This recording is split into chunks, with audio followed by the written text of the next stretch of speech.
Olá, gente, tudo bem? Aqui é o professor Cleudemir, estamos começando aqui mais uma aula de História. Hoje a gente vai falar aqui da Segunda Guerra Mundial para o 9º ano. A Segunda Guerra Mundial que fala no cotidiano dos civis durante a Segunda Guerra, certo? Então vocês estão vendo aí o cotidiano deles, alguns era trabalhar, né? Tinha aquela coisa de aquele trabalho compulsório, uma semi-servidão, né? Era uma dificuldade tanto para os alemães como para quem estava sendo conquistado pelos alemães, né? Quando eu digo com os alemães, é porque nem todo alemão estava interessado que essa guerra acontecesse, né? A gente tem mais na frente uns assuntos que vão conectar com esse tema que eu estou já avançando um pouco para vocês, né? Que é a questão da resistência.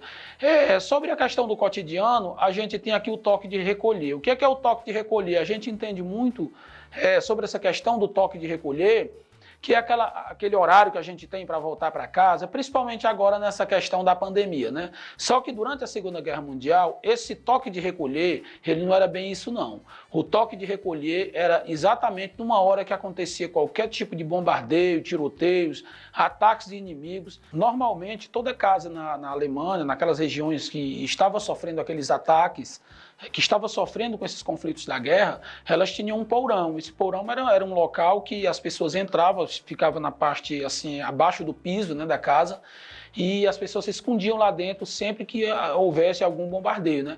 Tinha até os treinos, né? Às vezes quando se dava algum problema de ataque, isso até em simulação, as pessoas faziam aquele teste para entrar para dentro dos porões, né? Mas eles não avisavam. Geralmente esses testes eram uma coisa real mesmo, né? Muita gente corria com medo ali, entrava no porão porque achava que realmente era bombardeio. Depois descobria que era apenas um teste e muita gente dava graças a Deus porque era apenas um teste, né?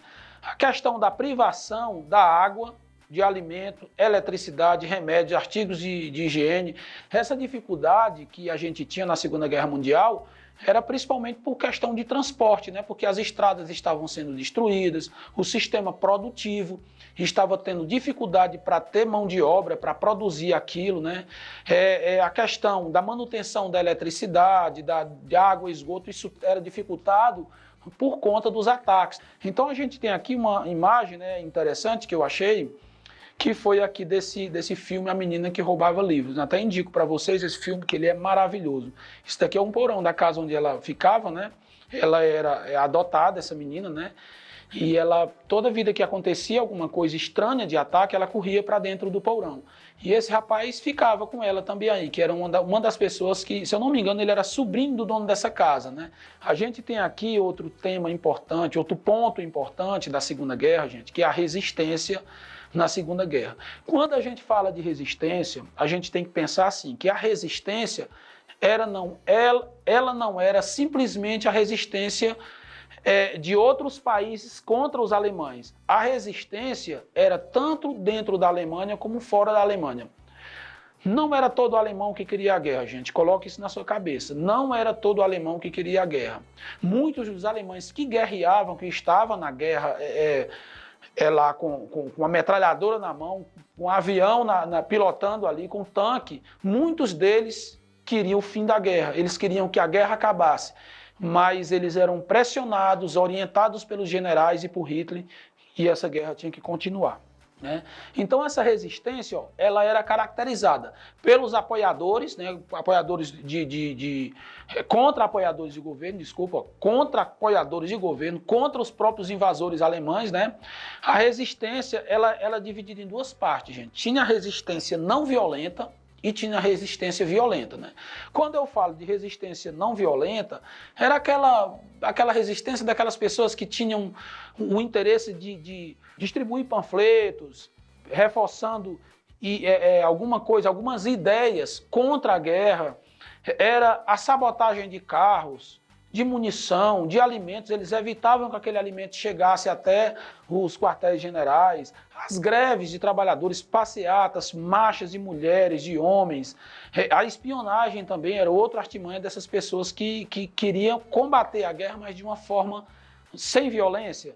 A falsificação de documentos. Quantos judeus não fugiram da França, não fugiram da própria Alemanha por conta de pessoas, até os próprios alemães fabricavam documentos falsificados para que aqueles judeus não morressem nas câmaras de gases, não morressem fuzilados. Então, apesar de tudo, alguns alemães, eles tinham aquele coração bom, aquela vontade de que aquela guerra acabasse e tentava ajudar quem estava sofrendo de qualquer forma. Outra coisa era a facilitação da fuga de judeus.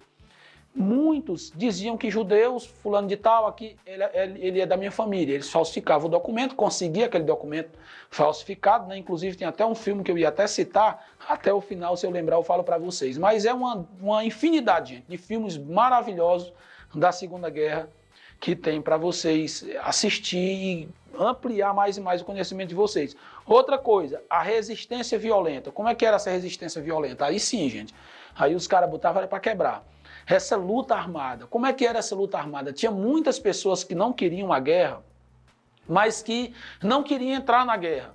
O que é que eles faziam? Eles financiavam grupos de pessoas que estavam se organizando com armas, com munição, para poder combater aqueles alemães, às vezes até dentro da própria Alemanha, nos bairros de Berlim. Certo? E em outras regiões também, é claro, né? Na Inglaterra, na França, muitas pessoas que não faziam parte do exército, eles formavam ali uma espécie de guerrilha, um grupo de guerrilheiros para matar alemão, matar qualquer pessoa que fosse a favor daquela guerra e que fosse do lado da Alemanha, né? Que a Alemanha que era o pivô de toda a guerra. Sequestravam oficiais, matavam oficiais, sabotavam carros de oficiais, interditavam estradas. Então, eles faziam de tudo para que essa guerra chegasse ao fim, né? Aqui a gente tem a distribuição de panfletos, né? Se eu não me engano, essa imagem aqui ela é dentro de um avião, né? Eles passavam sobrevoando. Esses aviões eram financiados por pessoas ricas, né? E enchia de papéis lá com informações de algumas coisas e saía saltando na cidade, já que não podia saltar ali de casa em casa, passar de rua em rua, né? O mundo depois da guerra. Gente, isso aqui é um terror, né? A gente olha para uma cidade que era uma coisa movimentada economicamente, uma cidade maravilhosa, mas ela é toda destruída, né? Inclusive a cidade japonesa, Hiroshima e Nagasaki, foram duas cidades que foram totalmente destruídas, no caso aí pelos Estados Unidos, mas por conta de apoiar a Alemanha. E aqui é só uma imagem de uma cidade, a gente tem aí a Europa inteira destruída, né, gente? O mundo, depois da guerra, gente, 60 milhões de pessoas foram, né, para o outro mundo. Inclusive, aí 20 milhões foi só na Rússia. Então, muitas pessoas perderam a vida por conta de uma guerra, gente, praticamente sem sentido. No caso da reconstrução da Europa, se você analisar o mapa europeu, você vai ver que o leste europeu ele tem uma proximidade maior com a Rússia. E a Europa ocidental, ela tem uma proximidade aqui, apesar do Oceano Atlântico ser muito extenso, uma proximidade maior com os Estados Unidos, quando a gente se refere na Europa, a Europa no leste europeu. Então, quando a guerra estava perto de chegar ao fim, a Rússia estava se aproximando, encurralando os alemães, e um dos primeiros encurralamentos dos alemães pelos russos foi ali naquela região do leste europeu, né? E, então, cada região que a Rússia dominava, controlava a guerra, ela passava a impor o seu domínio. E qual era o sistema econômico da Rússia? Era o socialismo. Assim como nos Estados Unidos, que apesar de ter entrado na guerra somente em 1942, aí 2 anos e meio depois que começou a guerra, mas ele se impôs de uma forma tão poderosa, por conta do seu poderio bélico, por conta dos Estados Unidos já ser uma grande potência, né? Apesar da Inglaterra ter o nome, né, de grande potência, mas quem estava no momento com o dinheiro na mão, com a fortuna na mão, eram os Estados Unidos. Então os Estados Unidos entrou já e já foi dominando. Foi dominando cada região que ela controlava, ela impunha o seu sistema, que era o capitalismo. Claro, né, o sistema capitalista, esse que gera renda, que gera emprego, que deixa a pessoa enriquecer, que também deixa a pessoa empobrecer se ela quiser, né? No caso do socialismo, é um sistema que ele já vai tentar nivelar as pessoas, né? Nivelar os seus habitantes. Então, sim, aí o símbolo do capitalismo e do socialismo, né, o leste europeu pela Rússia, e o capitalismo, o restante da Europa. A criação da ONU. Gente, a criação da ONU em São Francisco em 1946, né? 1946 foi um ato assim de grande importância. por conta dela ter um intuito de manter a paz mundial, né? De fazer com que, de mediar as relações com os países que poderiam explodir uma terceira guerra, né? O medo era muito grande, gente, porque mesmo assim, a gente voltando aqui um pouco, a gente vê em 1900, quando eles fizeram aquela grande festa, 1900, quando fizeram aquela grande festa na França, eles tinham um intuito, uma intenção de fazer do século XX o século da paz, só que estourou uma guerra 14 anos depois e aí 39 anos outra guerra, duas grandes guerras, as duas maiores guerras do planeta foram tudo no século XX, que era o século da paz. Então a decepção foi grande e para assegurar que isso não acontecesse mais uma guerra novamente, foi criado a ONU, né? Que é a Organização das Nações Unidas. Em São Francisco, 1945, eu falei em 1946, né? E foi em 1946. 50 países, inclusive o Brasil, né, que está lá, né, não serve de nada, mas está lá. O objetivo era mediar as relações internacionais, manter a paz e a segurança internacional. A paz e a segurança internacional. Muito embora ela fale em certas ocasiões, né? Países com poder de veto, é só uma curiosidade que eu coloquei aqui, países com poder de veto, nos Estados Unidos, França, Rússia, Inglaterra e China. É tipo assim, gente, lá o Conselho de Segurança da ONU é formado por 15 países. Esses 15 países, quando eles decidem, por exemplo, invadir o Afeganistão, lá para pegar os caras lá do Talibã e prender e fuzilar.